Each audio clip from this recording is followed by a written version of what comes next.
Hi everyone, welcome to the class. I hope you all are doing well. So आज हम एक बहुत ही important playlist शुरू करने वाले हैं फॉर CUET PG ज्योग्राफी, जो कि एक बहुत ही इम्पॉर्टेंट टॉपिक है जिसका नाम है ज्योग्राफिकल थॉट्स। एंड ये जो टॉपिक है, ये देखा जाए वैसे तो पढ़ने में अगर आप चाहें तो इसके लिए बहुत एक अच्छी खासी बुक है, मोटी सी, उसे पढ़ के कर सकते हैं। और अगर आप चाहें तो उसे आप थोड़ी सी चीज में भी थोड़ा सा पढ़ के भी कवर कर सकते हैं। हमारा जो मेन पर्पस है, हम चाहते हैं कि हम CUET PG को और UGC नेट को क्वालिफाई करें। तो जितना हमारे लिए नेसेसरी है हम सिर्फ उतना ही पढ़ेंगे, क्योंकि ऐसे पढ़ने के लिए तो बहुत कुछ है। There is plethora of resources and जितना भी चाहो पढ़ लो, बहुत कुछ है पढ़ने के लिए। बट असल में एग्जाम उसका ही क्रैक होता है जो सेलेक्टिवली और इंटेलिजेंटली पढ़ता है कि जो चीज हमारे लिए जरूरी है हम उतना पढ़ेंगे, अदरवाइज इतना सब कुछ ग्रैब करना बड़ा ही मुश्किल है। ज्योग्राफिकल थॉट में खासकर हमें ये चीजें याद रखना कि कौन सी बुक किस ऑथर की है, या फिर किसने कौन सा कॉन्सेप्ट दिया, क्रोनोलॉजी क्या है डिफरेंट जो जोग्राफर्स हैं उनकी, ये काफ़ी ज़्यादा मुश्किल होता है। तो इसलिए हम इसमें सिर्फ और सिर्फ वो चीज़ें पढ़ेंगे जो हमारे लिए इम्पॉर्टेंट है। अगर कोई चाहता है कि मैं बहुत बड़ा बड़ा एकदम पैराग्राफ्स पढ़ाऊँ, सो उसके लिए ये वीडियो नहीं है। ये वीडियो सिर्फ उन लोगों के लिए है जो सीरियसली अपनी प्रिपरेशन करना चाहते हैं और कम से कम टाइम में अपनी प्रिपरेशन को ख़त्म करना चाहते हैं। Let's begin this video. और हम सबसे पहले समझेंगे कि ज्योग्राफिकल थॉट्स है क्या। एक्चुअल में क्या था, पहले ऐसा नहीं था जो आज हमें ज्योग्राफी के लिए हमारे पास, मतलब हम ज्योग्राफी को जैसे समझते हैं। पहला क्या था कि कुछ लोग थे, जस्ट वो अपने आसपास की चीजें देखते थे एंड इमेजिन करते थे कि ये पेड़, ये पहाड़, ये जो हम जिस अर्थ पे रहते हैं ये ऐसा क्यों है, हम इस पे रह रहे हैं, ये कैसा है, क्यों है ऐसा और कैसे है ऐसा। ठीक है। तो ये जो क्यूरियोसिटी थी उनके अंदर आसपास की चीजों के जानने की, तो इससे क्या हुआ, ज्योग्राफिकल थॉट्स का जन्म हुआ। तो ये जो बेसिकली जो पहले के ये जो ग्रीक्स वगैरह जिन्होंने स्टार्ट किया ज्योग्राफी में, मतलब आसपास की चीज़ों को एक्सप्लोर करना, दुनिया को एक्सप्लोर करना, वो बेसिकली ज्योग्राफर्स नहीं थे। कोई फिलोसोफर था, कोई पोएट था। ठीक है। बट क्या हुआ, उनके अंदर जो क्यूरियोसिटी थी चीजों को जानने की, उसके वजह से क्या हुआ, ज्योग्राफिकल थॉट्स जो है आज हम देख रहे हैं कि जो ज्योग्राफी है कितनी इवॉल्व हो चुकी है। एंड अब आज हम कहाँ सैटेलाइट इमेजेस पे, मैप्स पे, ठीक है, GPS पे आ चुके हैं। ठीक है। तो इसी में हम ये इसमें जैसे कि लिखा हुआ है कि geographical thought refer to the evolution of geographical ideas and approaches from ancient time to modern scientific era। ठीक है। तो पहले ये जो ज्योग्राफिकल थॉट्स बेसिकली क्या है कि ज्योग्राफिकल आइडिया, ज्योग्राफी को जो हम देखते हैं समझते हैं उसको किस तरह से समझा गया, वो कैसे एवॉल्व हुई है। ठीक है। एशियन टाइम से लेकर आज तक उसको समझते हैं, जो उसका जो एवोल्यूशन कैसे हुआ, वो बेसिकली ज्योग्राफिकल थॉट्स है। ठीक है। ये एक्सप्लेन करता है कि जो ह्यूमंस हैं वो अर्थ को कैसे समझते हैं, ठीक है, और ह्यूमन एनवायरनमेंट का जो रिलेशनशिप है वो कैसे चेंज हुआ ओवर द टाइम। पहले ह्यूमन एनवायरनमेंट का रिलेशन कैसा था एंड अब ह्यूमन एनवायरनमेंट का रिलेशन कैसा था। लाइक पहले क्या होता था कि ह्यूमन नेचर के अकॉर्डिंग खुद को अडॉप्ट करता था, मतलब जैसा नेचर है उसके अकॉर्डिंग वो चीजें बना रहा है। बट अब क्या हुआ, धीरे धीरे ऐसा टाइम आ गया है नाउ व्हाट वी डू कि हम लोग अब नेचर को ही क्या कर देते हैं, मॉडिफाई कर लेते हैं अपने अकॉर्डिंग। ठीक है। जैसे कि रिसेंटली अभी दिल्ली में क्या हुआ था कि रेन नहीं हो रही है, तो उसके लिए क्या है, आर्टिफिशियल रेन के लिए ट्राई किया, बट अब वो हुई नहीं, वो अलग बात है। बट पहले, बहुत पहले ये ही फिट किया गया था, तब बारिश हुई थी। या फिर हम क्या है, ग्रीन हाउस इफेक्ट क्या है, हम लोग बनाते हैं ऐसे, हमने क्या है HYV शीट्स का यूज किया, जो चीजें जो मतलब जो जगह सुइटेबल नहीं थी उस पर्टिकुलर चीज के लिए, हमने वहां पे वो चीज प्रोड्यूस की। तो ये सब क्या है, अब यह ह्यूमन एनवायरनमेंट को मॉडिफाई करने लगा है अपने अकॉर्डिंग। पहले ह्यूमन डिपेंड था एनवायरनमेंट पे, जो कि अभी भी बहुत सारी जगह होता है, जिसे कि प्रिमिटिव सोसाइटी कहते हैं जो हम लोग, कि वो लोग एनवायरनमेंट पे डिपेंड है। तो इस तरह से ज्योग्राफिकल थॉट्स का एवोल्यूशन हुआ। तो हमें ज्योग्राफिकल थॉट्स में हम यही चीजें समझते हैं, ठीक है।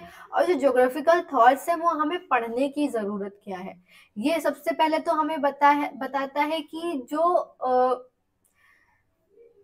ज्योग्राफी है उसका डेवलपमेंट कैसे हुआ ओवर द टाइम, ठीक है। और जो डिफरेंट फिलोसोफर थे, ठीक है, उन्होंने ज्योग्राफी को किस तरह से देखा, क्या क्या फिलोसफीज दी, और इस सब्जेक्ट को बनाने में कौन कौन से मेथड्स का यूज हुआ, जैसे डिटर्मिनिज्म, पॉसिबिलिज्म, ठीक है ना। ये सारे जो हम आगे पढ़ेंगे तो आपको सब समझ में आएगा कि कौन कौन से मेथड्स हैं। एरियल डिफरेंशिएशन, रीजनल ज्योग्राफी, ये सब चीजें क्या है, डिफरेंट टाइप से इस सब्जेक्ट को देखने का तरीका है, ठीक है। इसके थ्रू हम पढ़ते हैं कि जितने भी डिफरेंट स्कूल ऑफ थॉट्स थे, मतलब क्या, हम जैसे एक पर्टिकुलर ग्रुप ऑफ पर्सन्स होते हैं, अब उनकी सोच एक ही तरह से है, वो उस सब्जेक्ट को उसी तरह से देखते हैं। या फिर जैसे कि ग्रीक स्कूल ऑफ थॉट्स है, तो उसमें जितने ग्रीक्स होंगे उस उनका हम पढ़ेंगे कि वो लोग कैसे ज्योग्राफी को देखते थे। तो इसमें बेसिकली हम यही देखेंगे कि जो डिफरेंट जो सिविलाइजेशंस थी, जैसे कि Greek, Roman, Arab, German, France, British, American, Indian, Chinese, ये सब लोगों ने कैसे कंट्रीब्यूशन दिया ज्योग्राफिकल थॉट्स में ओवर द टाइम, और ज्योग्राफी को जैसा हम आज देखते हैं उसे बनाने में कैसे इन्होंने हेल्प की। अब देखिए ज्योग्राफिकल थॉट्स जब एवॉल्व हुआ, ठीक है, तो वो क्या हुआ, कुछ डिफरेंट फेजेस में एवॉल्व हुआ। जैसे कि एंशियंट पीरियड में क्या था, जो ग्रीक और रोमन थे वो मेनली कंट्रीब्यूट कर रहे थे एंशियंट पीरियड में। उनका जो ज्योग्राफी थी उनकी, वो बेसिकली क्या थी, डिस्क्रिप्टिव और फिलोसफिकल थी। मतलब क्या था कि वो लोग एक्सप्लोर करते थे चीजों को, वो लोग ट्रैवल किया करते थे, एंड उस चीज को जैसा वो देख रहे हैं उस तरह से डिस्क्राइब करते थे, ठीक है। और या फिर गॉड के ऊपर की, गॉड ने ऐसा बनाया है तो मतलब ऐसा होगा वैसा होगा, कुछ इस तरह से मतलब था, ठीक है।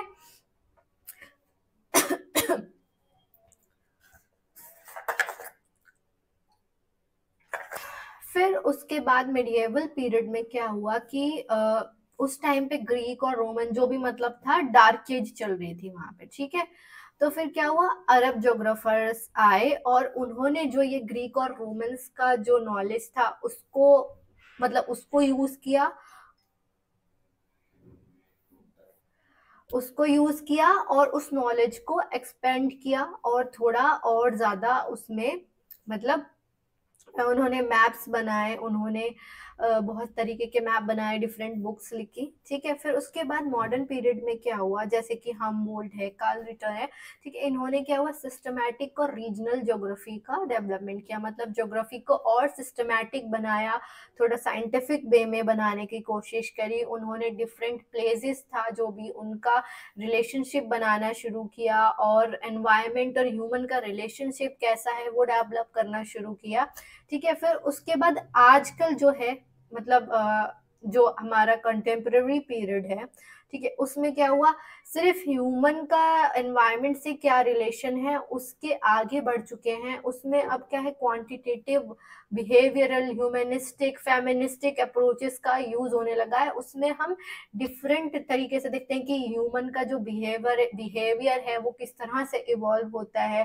लाइक ह्यूमन के वेलफेयर के बारे में हम पढ़ते हैं। तो बेसिकली ज्योग्राफिकल थॉट्स का एशियंट से लेके मॉडर्न टाइम में एवोल्यूशन हुआ है। और आजकल हम क्या है, रिमोट सेंसिंग का यूज करते हैं, जीआईएस, जीपीएस, ये सारी चीजें क्या है, ये सारी ज्योग्राफिकल थॉट्स के एवोल्यूशन के वजह से हो पाया है, ठीक है।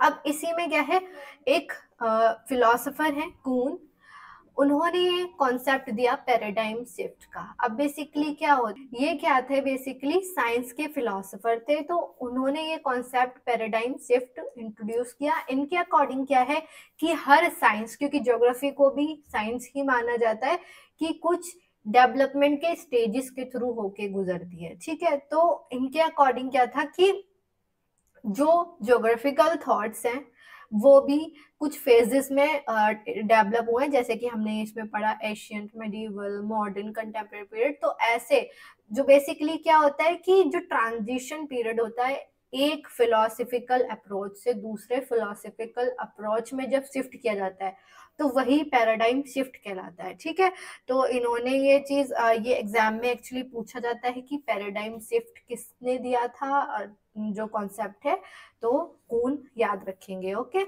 ये याद रखेंगे, पैराडाइम शिफ्ट कून ने इंट्रोड्यूस किया था। ठीक है, अब जैसे ज्योग्राफी में क्या होता है कि कोई एग्जिस्टिंग थ्योरी है सपोज, तो वो क्या है साइंटिफिक थिंकिंग पे बेसिस है, कि जैसे कि सपोज क्वांटिटेटिव रेवोल्यूशन की क्वांटिटेटिव अप्रोच की बात कर लेते हैं, तो उसमें क्या है कि लॉज बनाएंगे जो प्रूव हो हर जगह ऐसे करके। ठीक है, फिर उसके बाद क्या हुआ कि नए नए ऑब्जर्वेशंस आते हैं कि अरे नहीं, सिर्फ जो ह्यूमन है वो मतलब क्या है, ह्यूमन अपने तरह से सोचता है, हर ह्यूमन की थिंकिंग अलग है और जरूरी नहीं है कि जो चीज एक जगह अप्लाई हो वो दूसरी जगह भी अप्लाई हो। ठीक है, तो उसकी वजह से क्या होता है कि फिर जो पुरानी थ्योरीज होती हैं तो क्या होता है उन पे उनको क्या है रिजेक्ट किया जाता है एक तरह से, नई थिंकिंग नई ऑब्जर्वेशन के साथ साथ डेवलप होती है। ठीक है, फिर उसके बाद क्या होता है, जो फिर क्या होता है कि जो एक पैराडाइम है वो दूसरे पैराडाइम से में क्या होता है शिफ्ट हो जाता है, जिससे क्या होता है रेवोल्यूशन होता है। ठीक है,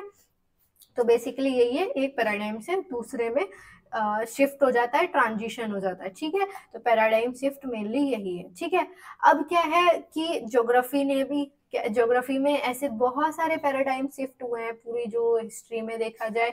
तो जैसे स्टार्ट हुई थी जो ज्योग्राफी थी वो किससे स्टार्ट हुई थी, डिटर्मिनिज्म से, फिर डिटर्मिनिज्म से positivism, quantitative, humanistic approach, welfare approach, feminist approach. ठीक है, तो ज्योग्राफिकल थॉट्स भी क्या है चेंज होती रही है हमेशा से और कंटिन्यूअसली वो अभी भी इवॉल्व कर रही है। ठीक है, सो जैसे कि ज्योग्राफिकल थॉट्स जब इवॉल्व हुए तो हमने उनको वेरियस स्कूल्स में बांट दिया या फिर ट्रेडिशंस के हिसाब से उन्हें बांट दिया, जैसे कि geographical Greek school of thought, Roman school of thought, Arab, German और चाइनीज, ब्रिटिश, अमेरिकन। ठीक है, ऐसे करके। ठीक है, तो जैसे कि हमने पढ़ लिया था कि जो एशियंट ज्योग्राफर्स थे उन्होंने फाउंडेशन रखी ज्योग्राफिकल नॉलेज की, फिर जो उसी में ही रोमन भी आते हैं, ग्रीक और रोमन बेसिकली एशियंट में आते हैं। फिर अरब जो अरब ज्योग्राफर्स थे उन्होंने मैपिंग इंट्रोड्यूस की नेविगेशन करके, और जितनी भी क्लासिकल ज्योग्राफी थी जो एशियंट ज्योग्राफर्स ने दी थी उन पे और ज्यादा इम्प्रूवमेंट किया। ठीक है, फिर उसके बाद जैसे हमबोल्ट और रिटर हैं जर्मन स्कूल ऑफ थॉट के, उन्होंने सिस्टमैटिक एंड साइंटिफिक ज्योग्राफी का एवोल्यूशन किया। ठीक है, या फिर उस मतलब इंट्रोड्यूस किया। ठीक है, फिर जो फ्रेंच ज्योग्राफर्स थे उन्होंने क्या किया, पॉसिबिलिज्म का इंट्रोडक्शन किया, रीजनल ज्योग्राफी का इंट्रोडक्शन किया। जो पॉसिबिलिज्म मेनली जो है विदाल दे ब्लाच ने किया था इसका इंट्रोड्यूशन, इस पॉसिबिलिज्म कॉन्सेप्ट जो था वो विदाल दे ब्लाच ने दिया था। फिर आए अमेरिकन और ब्रिटेन स्कूल्स ऑफ थॉट्स, उसमें क्या है क्वांटिटेटिव और बिहेवियरल रेवोल्यूशन हुआ। फिर इंडियन स्कूल जो थे पोस्ट इंडिपेंडेंस के बाद, जब इंडिपेंडेंस हुई उसके बाद में इस इंडियन स्कूल ऑफ थॉट का ग्रोथ होना शुरू हुई, और मतलब इंडियन स्कूल ऑफ थॉट में क्या था कि वो अलग तरह से सोचने लगे।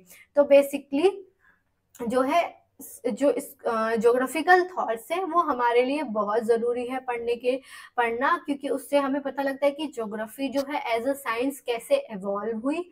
इससे हमें समझ में आता है कि जितने भी पैराडाइम शिफ्ट है ओवर द टाइम वो क्यों हुए और कैसे हुए। और जब हम आगे पढ़ते हैं फॉर यूजीसी नेट, सपोज हम यूजीसी नेट के लिए पढ़ेंगे, हम सीयूईटी पीजी के लिए पढ़ रहे हैं, हम मास्टर्स करेंगे, पीएचडी करेंगे, सो ये ज्योग्राफिकल थॉट्स हमारे बहुत काम आने वाले हैं और इससे हमारी एनालिटिकल और क्रिटिकल थिंकिंग अच्छी होती है। हम ज्योग्राफी को सिर्फ मैप्स के थ्रू ऐसे नहीं समझते, हम उसको क्रिटिकली एनालाइज करते हैं कि ऐसा है तो क्यों है, इस पर्टिकुलर जगह में ऐसा क्यों है। ठीक है, सो इसलिए ज्योग्राफिकल थॉट्स पढ़ना बहुत जरूरी हो जाता है। अब इस वीडियो को मैं यहीं पे खत्म करती हूँ। इस प्लेलिस्ट को हम काफी सारी छोटी छोटी वीडियोस में डिवाइड करेंगे एंड रोज एक वीडियो अपलोड होगी। अब जो ये वाले वीडियो के बाद अब हम अब हम इसके बाद अगले लेक्चर में ग्रीक ज्योग्राफर्स के बारे में पढ़ेंगे। देन ऐसे धीरे धीरे करके हम ग्रीक, रोमन, अरब, जर्मन, ठीक है, ऐसे करके सारे ज्योग्राफर्स को कवर कर लेंगे बहुत ही छोटे और क्रिस्प लेक्चर्स में। सो आई होप कि आपको सब चीज़ें समझ में आई हो। और अगर आप चाहते हैं कि मैं आपको पूरा सिलेबस पढ़ाऊँ तो यू कैन ज्वाइन अस। हमारी application Edify by Zulekha download करिए एंड वहाँ पे जाके आप वेरियस कोर्सेज को चेक कर सकते हैं, जिसमें मैं आपको सारा सिलेबस कवर कराऊंगी, मैं ही पढ़ाती हूँ। सो इफ़ यू वांट आप जाके वहाँ पे ओनली टेस्ट सीरीज भी देख सकते हैं, ठीक है, और नोट्स भी ले सकते हैं, जो भी आपको अच्छा लगे। So that's all for this video. Thank you so much. मिलते हैं नेक्स्ट वीडियो में।